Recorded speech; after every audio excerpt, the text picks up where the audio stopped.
믿음과 희망과 사랑으로 주님께 나아가는 신앙 공동체 원주교구 7만 7천여 원주교구민들의 목자시죠. 교구장 조금현 주교님 오늘 찾아뵙겠습니다. 주교님 안녕하세요. 네, 반갑습니다. 그 재작년이 믿음의 해였고요. 예, 작년이 희망의 해를 지냈습니다. 지난 한 해를 돌아보시면 어떠신지요? 지난 한 해 그래도 뭐 나름대로 열심히 살았다고 생각이 되고 그다음에 이제 중요한 거는 우리 신자들이 이제 가장 기본에 충실해야 되겠다. 그래서 내가 첫 해는 믿음의 해, 그다음에는 희망의 해, 또 새해는 사랑의 이거를 해야 되겠다 이렇게 마음 먹고 지금 진행 중에 있어요. 네. 그 가장 기억에 남는 행사가 있었다면 어떠십니까? 풍수원 성체대회도 있고 또 이번에는 뭐 130주년 그 풍수원 성당 그 행사도 있고 그랬지만은 이번에 가장 기억에 남는 거는 나는 그래도 이제 기도학교 같아요. 왜냐하면 우리 기도학교를 짓기 위해서 우리 신자들에게 이제 모금을 부탁을 했는데 그게 140억을 7만 7천 명이 이제 140억을 하기로 해는 엄청 그렇잖아. 그런데 지난 10월 말에 벌써 139억 5천 이렇게 그 실립이 됐어. 그래서 사람들이 이제 기적이라고 그러는데 정말 우리 신자들이 또 신부님들이 이렇게 기도학교에 대해서 이렇게 성원을 해주는 이런 걸 보면서 야 정말 이게 성모님이 도와주시는구나 이런 생각을 해서 이건 뭐 그렇게 되리라고는 생각을 뭐 보통은 뭐 80% 뭐 이렇게 얘기를 하는데 벌써 아직 그 기간이 다 안 끝나는데도 이렇게 많이 잘 이렇게 협조를 해주고 있는 게 아주 굉장히 인상적인 것 같아요. 사실 그 지난해 저희가 인터뷰를 할 때도 이 마리아 기도학교에 대해서 굉장히 많은 중요성을 부여하셨었는데요. 지금 이렇게 말씀을 해주셨고, 근데 그 전국의 시청자들께서 마리아 기도학교는 어떤 곳인가 궁금할 수도 있겠습니다. 다시 한 번만 설명을 부탁드리겠습니다. 학교라는 이름을 왜 붙이냐 그렇게 얘기를 하는데 뭐 피정의 집, 피정센터도 될 수 있고 그런데 피정센터, 피정의 집 이런 거는 건물 중심이잖아, 그치? 그래서 기도학교 사실은 뭐 이거는 내 아이디어가 아니고 지난번에도 말씀드린 것처럼 내 논문지도 교수가 너는 한국에 가면 한번 기도학교를 해봐라. 그래서 이게 뭔가 하고 많이 생각을 했는데 정말 우리가 살아가는데 기도가 필요하고 중요하고 그래서 이제 이런 기도의 집을 만드는데 집보다는 학교가 훨씬 의미가 있겠다. 왜냐면은 집은 건물 중심이고 학교는 그래도 내용 중심이 컨텐츠가 중심이 되니까 그래서 나는 굳이 학교라는 이름을 좀 붙였어요. 그리고 우리나라 성지들은 주로 다 순교 성지들이잖아요. 그래서 성모님에 대한 부분들이 좀 부족해서 그래서 내가 일부러 성모님의 도움도 청할 겸 성모 기도 마리아 기도학교라고 하는 이름을 내가 이제 붙였어요. 그러니까 그런 의미에서 이제 기도학교. 그러니까 다른 것보다도 정말 신자들이 와서 편안하게 기도할 수 있는 곳 그런 게 좀 필요하겠다. 그래서 이제 적당한 장소가 어디일까 많이 생각했고 마침내 이제 베론이 굉장히 분위기도 편안하고 그래서 이제 시작이 된 거야. 지난해 착공을 했지 않습니까? 그리고 올해 완공을 할 텐데요. 올해 계획이 어떻게 진행되겠습니까? 뭐 공사라는 건 다 잘 뭐 이렇게 우리가 생각처럼 예상대로 되는 건 아닌 것 같고 늦어도 아마 하여간 올해 안으로 완공되지 않을까 그렇게 생각하고 있어요. 그 많은 일들을 이제 뒤로 하고 이제 새해가 밝았습니다. 올해 교구 사목 방향이 지난해는 그 희망의 해였는데 올해는 사랑의 해더라고요. 그렇게 정하셨는데 왜 특별히 사랑의 해로 정하셨는지 말씀을 부탁드립니다. 특별히 사랑의 해를 정한 건 아니고 네. 우리 교회의 가장 그 하느님 그러니까 신앙에 있어서 핵심 중에 하느님을 대하는 태도 세 가지가 믿음과 희망과 사랑인데 그 신망의 삼덕이죠. 이거를 이제 우리 대신덕 하느님께 대한 우리 인간의 가장 기본 자세라고 그러는데 우리 신자들에게 이제 그런 기본 삼덕을 이제 가르쳐 주기 위해서 그 순서대로 신앙의 해, 희망의 해, 이제 사랑의 해가 된 거지 특별히 뭐 사랑의 해가 돼서 그런 건 아닌 것 같고 네. 네, 그렇게 그 새 사목 교서 중에서 특히 가정의 중요성을 많이 강조를 하셨습니다. 네. 우리 사회 그러면 이제 언제부턴가 그 위기의 가정이란 말이 굉장히 많이 나오고 있지 않습니까? 네, 그만큼 어떻게 생각해 보면 가정을 지키기 위해서 교회가 할 일이 더 많아졌다 이렇게도 이해할 수 있겠죠. 그런 것 같아요. 그러니까 제가 로마에서 공부할 때 우리 교수 신부님들이 가끔 질문을 해. 한국 교회의 특성이 뭐냐? 그러면 아주 황당해. 우리 한국 교회는 로마 교회의 모든 그 라틴어, 이태리어 말을 그대로 번역해서 미사 경문도 하고 그걸 그대로 번역한 건데 한국 교회의 특징이 뭘까 이런 생각을 많이 했어요. 근데 그러다가 나는 한국 교회의 특징은 가정 중심이구나 이런 생각을 했어요. 그때만 해도 우리는 한국 유교사의 가정이 중심에서 여러분들 뭐 이제 설날 명절이라든가 추석 한가위라든가 그 차가 밀리는데도 가족들을 만나기 위해서 가는 그런 어떤 풍경들을 보면서 한국은 가정이 참 중심이다. 근데 어느 순간부터 이 가정이 다 깨졌잖아요. 핵가족이 되고 핵가족이 됐을 뿐만 아니라 지금 뭐 이혼율도 뭐 OECD 국가에서 가장 높고 뭐 지금 다 이게 망가졌어.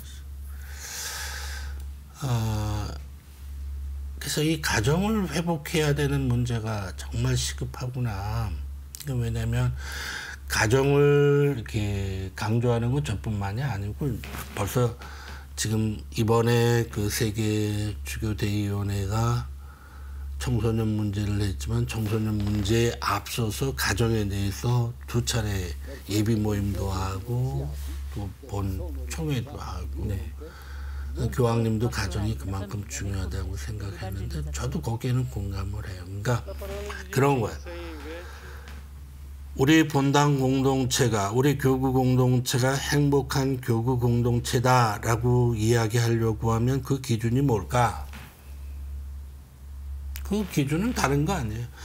우리 교구 안에 소속되어 있는 그 가정 공동체들이 얼마만큼 행복한가, 행복한 가정이 많은가, 그 기준이 교구의 행복한 교구, 행복한 본당을 얘기해 주는 거다. 그걸 어떻게 측정하느냐, 그거는 우리가 다른 문제라고 치더라도 분명한 거는 그 본당에 소속되어 있는 행복한 가정이 많으면 많을수록 그 본당은 행복한 본당 공동체다 이거거든요. 청소년 문제도 마찬가지예요. 저는 그 가정이 정말 행복한 가정, 엄마 아버지가 사랑하는 그 가정은 아이들이 일탈을 하더라도 다시 돌아오게 돼 있어요. 물론 사춘기 때문에 신체적인 변화 때문에 어떤 일탈을 꿈꾸는 청소년들의 어떤 저기가 있지만 그러나 분명히 아버지 어머니가 서로 사랑하는 그 가정은 아이들이 다 반드시 돌아오게 돼 있어요. 그러니까 모든 사회 문제는 가정이 이게 평안하지 못한 데에서 불균형, 거기에 뭐 이혼, 여러 가지 상처 여기서부터 비롯되는 거지. 거기가 되면 저는 사회도 청소년 문제도 사실은 다 해결된다고 생각해요. 그래서 이 가정이 가장 중요하다. 근데 가정이 중요한데 이 중요한 가정을 위해서 요즘에 결혼하는 사람들의 모습을 보면 결혼식만 준비하지 결혼 준비하는 데는 없어요. 결혼식만 준비하잖아. 응? 예식장 어디고 뭐 턱시도 어디서 빌리고 뷔페는 어디서 하고 그거 중요한 거 아니거든요. 장소 어디 중요한 거 아니거든요.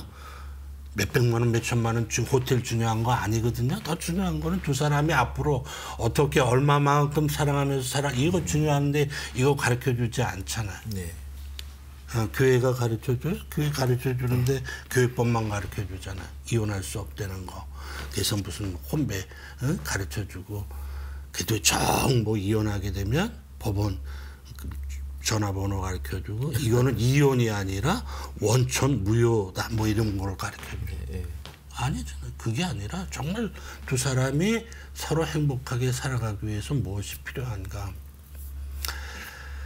그래도 다행히 그 교회 안에서 메리제인 카운터라든가 아버지 학교라든가 어머니 학교라든가 이런 기관들이 나름대로 그래도 아버지가 그냥 자녀를 낳으면 아버지가 되는 게 아니고 아버지로서 어떤 역할을 해야 되는 건지 어머니로서 어떻게 해야 되는 건지 부부가 사랑하기 위해서는 무엇이 필요한지 대성기공 대화도 필요하고 기도도 필요하고 섹스도 필요하고 다른 공동체도 이런 걸 가르쳐주고 구체적으로 이런 거를 실행하지 않으면 두 사람이 만나서 자동적으로 사랑하고 이러는 건 아니잖아요. 그래서 행복한 그 가정 공동체를 위해서 우리 교회가 거기서부터 시작하면 자연적으로 행복한 본당 공동체가 되고 자연스럽게 행복한 교우 공동체가 된다. 저는 가정이 가장 관건이고 가장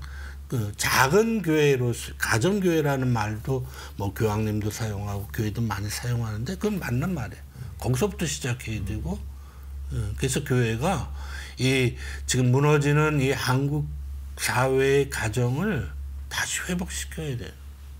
이거를 회복시키지 않으면 저는 미래는 없지 않나 이런 생각이 좀 들어요.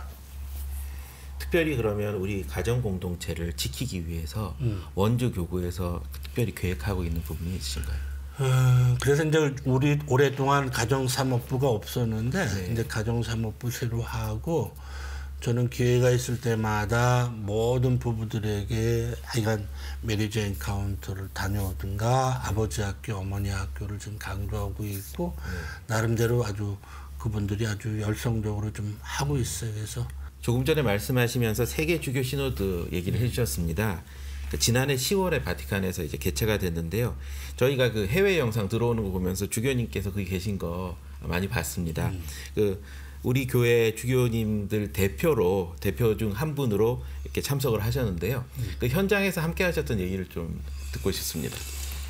10월 3일부터 28일까지 4주에 걸쳐서 했는데 이제 첫 3일 날은 이제 개막 미사로 하고 마지막 날은 이제 피막 미사 교황님이 해주셨는데 4주 동안 이렇게 회의를 하면서 이 교회가 회의를 이렇게 하는구나. 그 회의를 하는 어떤 회의하는데 어떤 명수라고 할까? 왜냐하면 이 과거의 옛날 공예에서부터 지금까지 쭉 해왔던 어떤 그 노하우들이 거기에 이렇게 잘 녹아 있는 것 같아서 좀 많이 힘들긴 했는데 그래도 많이 배웠어요. 그리고 아침 9시 반부터 12시 반까지 이제 회의를 하고 이제 이태리는 시에스타가 있으니까 점심 먹고 또 4시 반에서 7시 반까지 또 3시간을 또 이렇게 하는데 거기 정식으로 268명의 주교님들만 이제 투표권이 있지만 옵섭으로 참석한 사람들 이번에 젊은이 주제니까 젊은이들을 초대한 사람들 뭐 이렇게 하면 한 350명에서 한 400명 정도가 참석하는 인원이 될 것 같아요. 근데 이 400명에게 모두 발언의 기회를 주는데 한 사람당 4분의 시간을 줘요. 4분 안에 자기가 얘기를 해야 돼. 그리고 나눠서 또 이제 그룹 토의도 있고, 그룹 토의가 17개 언어별로 해서 나눠져 있는데, 그룹 토의 한 거를 또 10분씩 또 발표할 수 있도록 하고, 뭐 이런 식으로 해서 하고, 마지막에 이제 그런 거를 다 정리해서 나중에 문헌이 나올 때 그 문헌에 대해서 한 항목마다, 그 168개 항목이었던 것 같은데, 그 항목마다 투표를 해서 마음에 든다 안 든다 이제 이런 기권 뭐 이런 식으로 해서 항목마다 이렇게 투표를 하는 과정을 쭉 지켜보면서 아, 회의에 대한 어떤 노하우들이 상당하다. 굉장히 힘든데도 불평할 수 없었던 거는, 나는 아마 나이로 보나 뭐로 보나 중간 정도였던 것 같아. 나보다 젊은 주교님들도 계셨지만, 추기경님들, 교황님들 뭐 보면은 나보다 나이가 훨씬 많은데도 그 시간들을 다 이렇게 굳게 지키고 앉아가지고 듣고 이렇게 하는 걸 보면 아, 참 대단하다. 그래서 뭐 힘들다고 얘기할 수도 없어요. 교황님도 계속 앉아 계시는데 그런 어떤 게 있었고, 또 한 가지 인상적이었던 거는 아침 9시 반에 이렇게 회의를 시작하면 삼시경부터 이렇게 기도, 삼시경을 성모일도 시간경을 이렇게 다 바치고 기도로 시작하는 그 회의, 이런 걸 아주 굉장히 인상적이에요. 아, 우리 가톨릭 교회가 지탱해 오는 어떤 그 모습이 바로 이런 데 있구나라는 생각을 했어요. 그래서 그 시간경, 삼시경부터 시작해서 기도를 하고, 그리고 모두에게 공평하게 뭐 추기경이든 아주 젊은이든 상관없이 4분의 어떤 발표 시간을 주는 거, 이런 것들이 아주 굉장히 참 인상적이에요. 네. 말씀하신 세계 주교 시노드의 주제가 젊은이 신앙과 성소 식별이었는데요. 무엇보다 교회가 청년의 목소리를 경청해야 한다는 그런 결론이었습니다. 그 교구장님께서 느끼시는 그 청소년 사목의 현황, 그리고 앞으로의 청소년 사목 또 청년 사목의 활성화 방향을 짚어주셨으면 합니다. 청년들이 지금 상당히 많이 교회 밖에 있어요. 교회를 떠나 있어요, 실질적으로. 그러니까 내가 연희동 보좌 시절만 해도 주일학교 애들이 300~400명씩이 됐어요. 그 아이들 데리고 캠프도 가고 그랬는데, 지금은 그거는 벌써 옛날 일이고, 요즘에 큰 본당도 학생들이 얼마 되지 않아요. 그리고 많은 젊은이들이 다 교회 밖에 있어요. 근데 그들이 교회 밖에 있게 된 그 원인은 굉장히 많다고 생각해요. 우리나라 같은 경우에는 뭐 취업 문제, 군대 문제, 그 다음에 뭐 학교 문제, 입학 문제, 이런 것 때문에 벌써 밖에 가 있고, 또 젊은이들은 어떤 데 매이는 것보다 이탈하고 싶어하는 어떤 그런 심리적인 충동들도 있고, 그 밖에 지금 교회보다도 더 재밌는 게 인터넷이나 다른 걸 통해서 얼마든지 많은 이 세상에서 젊은이들을 교회에 이렇게 잡아놓는 일은 분명히 굉장히 어려운 일이다라는 생각은 해요. 그래서 뭐 이번 시노드에서 주교님들이 이제 뭐 세계 곳곳에 젊은이들의 어떤 상황들을 쭉 이렇게 얘기 들어보면 굉장히 다양하죠. 다 다르고 어려워, 그렇죠? 뭐 취업 문제는 다 거의 비슷하고, 네. 그다음에 입학 문제도 비슷하지만 우리는 이제 군대 문제도 있잖아요. 네. 이런 어떤 어려움. 또 다른 나라는 이민 문제, 잘 살지 못하기 때문에 다른 나라로 이주하고, 똑똑하고 젊은이들이 이주하죠. 다 이민을 가죠. 거기서 대접을 잘 못 받고 불평등한 어떤 이런 모든 굉장히 복잡한 그 원인들이 분명히 있는데, 그런 걸 떠나서 우선 교회가 젊은이들에 대해서 그만큼 관심 가져주지 못한 부분 분명히 있고, 그 다음에 그들의 이야기를 잘 경청하지 않은 부분은 있죠. 그러니까 이제 그 부분을 반성한 거죠. 우리가 젊은이들의 이야기를 잘 들어주자. 그래서 뭐 이태리 말로 아스콜타레, 들어주는 일. 그 다음에 아콜리엔자, 이렇게 받아주는 일, 응? 예.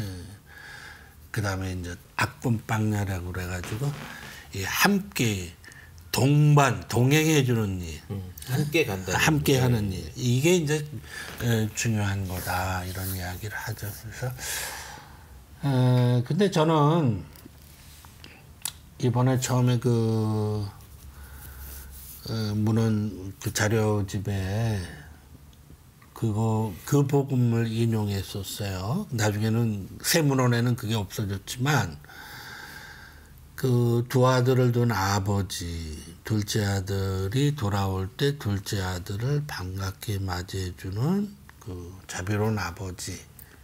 이게 이제 교회를 떠나서 다시 돌아오는 그 젊은이들을 그렇게 자비롭게 우리가 맞아줄 수 있는 교회가 돼야 된다라고 하는 어떤 의미에서 이제 그거를 이렇게 그 복음을 네. 인용했는데 저는 그 복음을 이렇게 묵상하면서 좀 의문나는 점이 있었어요.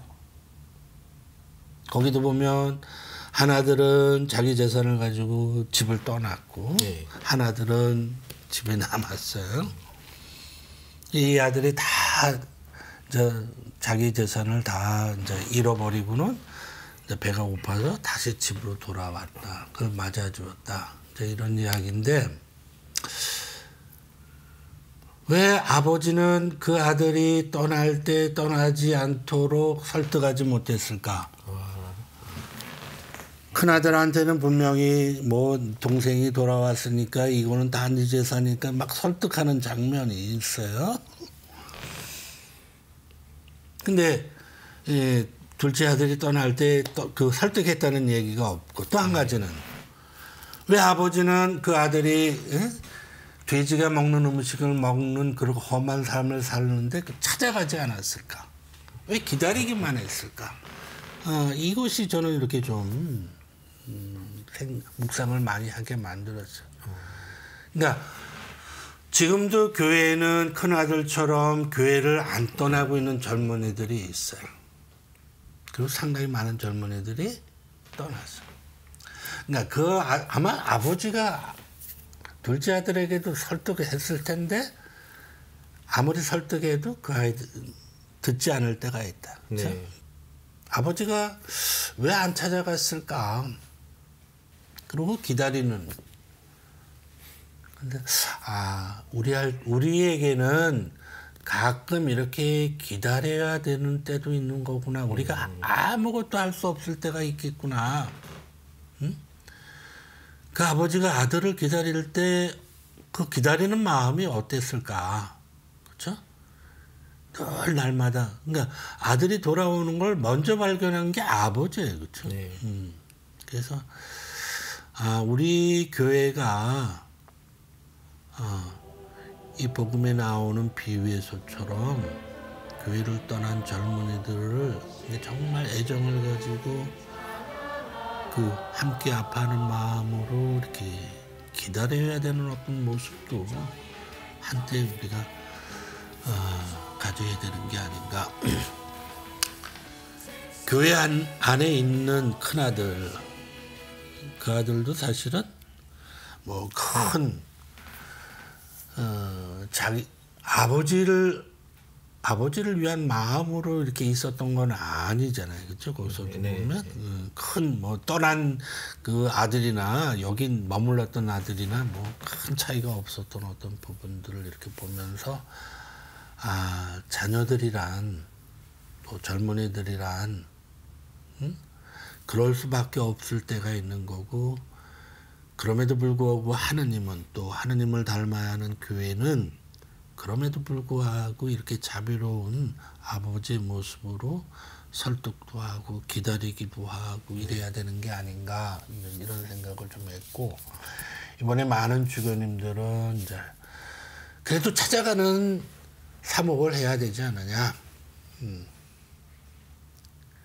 그 중에 하나가 이제 대학이죠. 네. 대학 같은데 교회 밖에 있는 많은 젊은이들을 그래도 만날 수 있고 하니까 대학이나 뭐 이런 어떤 장소 뭐 서울교구 같으면 막 직장 사목도 될 거예요, 그렇죠? 그런 데 가서 교회 밖에 있는 젊은이들의 말을 좀 들어보고 설득도 하고 먼저 이래야 되지 않나. 그래서 저도 이제 대학 사목을 좀 이렇게 본격적으로 예. 찾아가는 사목을 위해서 이렇게 좀 해야 되지 않나. 근데 우리가 보통 젊은 신부들을 이제 대학 젊은이들 청소년 뭐 이렇게 보자들이 주일학교 이렇게 하다 보니까 사람들이 항상 그렇게 생각을 해. 주일학교를 담당하는 보좌 신부들은 주일 학생에게만 초점을 맞추는데 네. 뭐 초점을 맞출 필요가 있는데 대상은 그 사람들만이 아니라 그 주일 학생들을 에워싸고 있는 그 자모들, 부모들 이런 거를 함께 하지 않으면 안 된다. 대학생들이 초점이지만 대학생들만이 아니라 그 학교의 교수들, 신자 교수들, 신자 직원들 이런 것을 함께 우리가 함께 연대하고 함께 그렇게 해야지만 이 젊은이들을 우리가 다시 교회에 받아들이고 그 청년 사목을 하는데 네. 좀 힘을 받을 수 있겠다 이런 생각을 좀. 네, 이제 나라 전체로 얘기를 돌려보겠습니다. 그 작년에 의해서 새해도 그 한반도 평화 비핵화 이슈가 계속될 전망입니다. 그 사실 남북 문제에 있어서는 여러 의견이 엇갈리고 있지 않습니까? 네. 한반도 평화를 이뤄가는 과정 속에서 우리 그 교구민들이 어떤 시선으로 그 과정을 바라봐야 할까요? 나는 각자가 이렇게 자기 위치에서 자기 할 일에 대해서 이렇게 충실했으면 좋겠어요. 네. 응? 우리 그리스도교 신자 정치인들은 정말 나라를 위해서 국민을 위해서 그 부분에 열심히 투신해서 정책을 피우고 뭐 갑론을박해가면서 뭘 이렇게 해도 좋은 거고 또 신자 공무원은 신자 공무원대로 자기 일을 각자가 자기 일을 해야 되는데 자기 일은 하지 않고 남의 일에 대해서만 자꾸 막 이렇게 간섭하고 뭐 하고 이런 거가 우리가 조금 자제해야 될 부분들이 아닌가 이런 생각이 들어요. 그래서 자기 일에 자기가 충실한 거 이게 저는 가장 필요하겠다. 모르겠어요. 북한 인권 운운하면서도 남한에서 또 많은 인권을 유린하고 있는 그런 갑질하고 그래서 미워하고 시기하고 질투하고 모르겠어요. 나는 물론 한반도의 평화와 통일이 필요한데 남북 통일에 앞서서 지금 너무 동서가 분열이 되고 남녀노소 지금 남자하고 여자하고도 막 싸움을 시키고 이걸 왜 아니 서로 그리워하고 서로 좋아하고 사랑해야 되는 이 부분들을 막 갈라놓고 이걸 지금 누가 하고 있는 거야? 여기서부터 우리가 지금 그러면서 무슨 남북통일 우리가 지금 호남 영남 동서 이런 것부터 막 이걸 어떻게 해야 되나 이 참 여기에 모든 사람들이 너무 지금은 남녀까지도 막 이런 게 좀 너무 우리 사회가 너무 극으로 이렇게 치닫는 게 아닌가 이런 느낌을 좀 받고 있어요. 그래서 여기서부터 우리가 좀 화해하고 여기서부터 우리가 좀 화합하고 이런 게 필요하지 않나 이런 생각을 좀 해요. 우리부터 그러니까 남쪽부터 화합을 하고 서로 화해하지 않으면서 어떻게 남과 북의 화해를 얘기할 수 있겠느냐. 그런 의미로 이해를 해도 되겠습니까? 그래요. 하여간 뭐 모르겠어요. 뭐 요즘엔 뭐 나는 이게 무슨 말인가, 내로남불 뭐 이 단어가 뭔가 내가 하는 건 로맨스고 남들이 하는 건 불륜이다 뭐 이런 뜻이라고. 네. 전부 다 그런 것 같아요. 그러니까 내가 정말 잘해야지 남의 거에 대해서만 자꾸 이렇게 그런 부분도 좀 아쉬운 것 같아요. 네.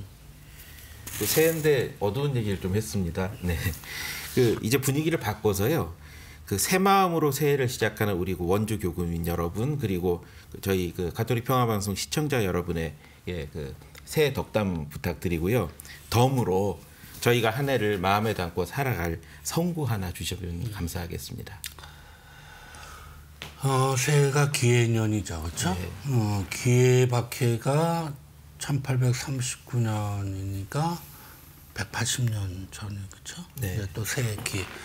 기해년에 우리 교회가 그 박해를 받으면서 많은 그 순교자들을 냈는데 그 박해 속에서도 신앙을 이렇게 지켜왔던 그 과거 교회의 어떤 이런 정신들을 우리 신자들이 이렇게 다시 살았으면 좋겠다, 이제 이런 생각이 들고요. 네.